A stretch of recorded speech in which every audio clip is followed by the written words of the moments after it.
多谢内容，这个交通管制人员真辛苦，代替的人员嘛真辛苦。在年假期间，代替的人员伫值班真辛苦，有人来出手加攻击。有一个小姐为台北坐车到高雄站，敢若是甲人去借钱，和杂物人员阻止。后来，这个小姐发现讲，伊这个电子票证佫无钱啊，佫无想要补票，要安怎呢？伊袂当出站，这个小姐呢，敢若是因为安尼就失控，用这个牵拖等这个杂物人员，佫出言就是种讲骂。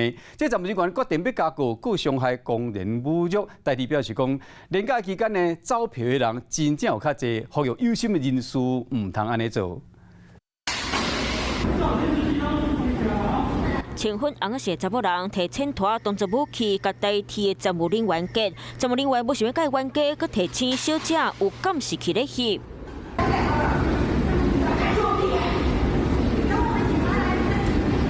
查某人嘛是讲袂出车，别人看到经过，家诱开，嘛报警处理。这声因为出嘴讲咩？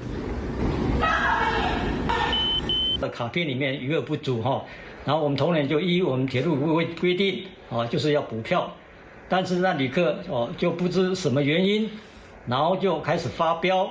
查某人调交的所在，就伫咧台铁高雄站。伊昨为台北坐车落南，出站之前有敢若先甲游客借钱，杂物人员接到报案，随家阻挡，所以发现伊的电子票证嘛无钱，要求补票。伊从气不噗，没歹听话，佮攻击杂物人员。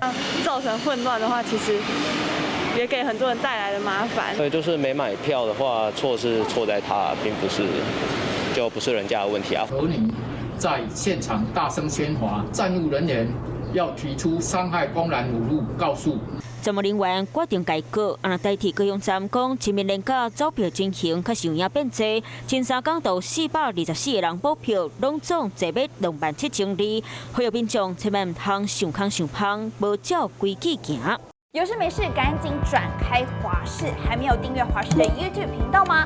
赶紧按赞、订阅、开启小铃铛，我们华视 YouTube 见。